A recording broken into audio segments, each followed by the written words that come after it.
My name is Dr. Tim Bilkey. I'm an adult psychiatrist.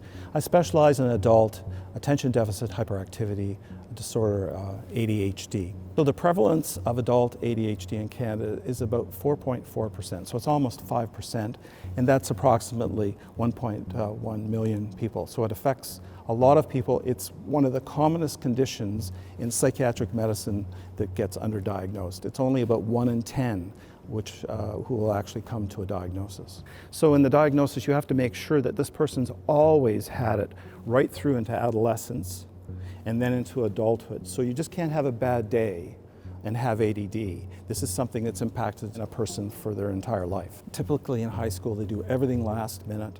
They're often very smart, but they're resorting to these last minute strategies. Teachers will start to say, we know you could do a lot better, you're not applying yourself. So if you've had a lifelong experience of being told that we know you're really smart, you just need to pull up your socks, which is great advice for a person who has socks to do their bills and taxes. And what they often say to themselves is, I'll do that later, I'll do that tomorrow. What's really happening is in a non-stimulating environment microscopically within the brain is these neurotransmitter levels aren't high enough to allow that person to activate his attentional network. The brain cells aren't connecting in a coherent way, so the attentional network overall is not functioning optimally.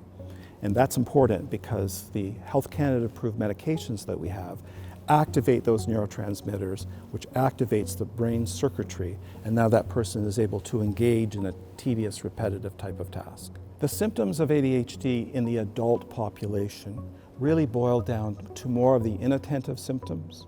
So these are the covert, hidden, invisible symptoms: procrastination, distractibility, forgetfulness. Those are the core symptoms. I call it the PDF.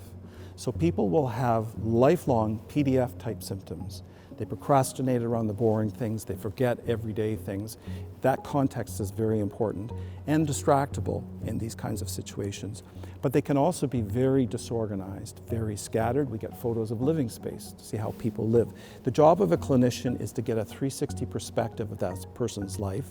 And also for the diagnosis, we always get somebody else to tell us about that person. If you're 45 and you've always had these symptoms, it may be kind of like the way you are, where somebody else, it's kind of like garlic. If the person has a lot of garlic on their breath, they may not recognize it, but everybody else in the room is going, whoa. These things can impact on people because they lack awareness of the presence of these symptoms. The wonderful thing about this condition is that it doesn't matter how long you've had it. You could have it for 45 years. Once you get diagnosed and treated, you will return to optimal functioning.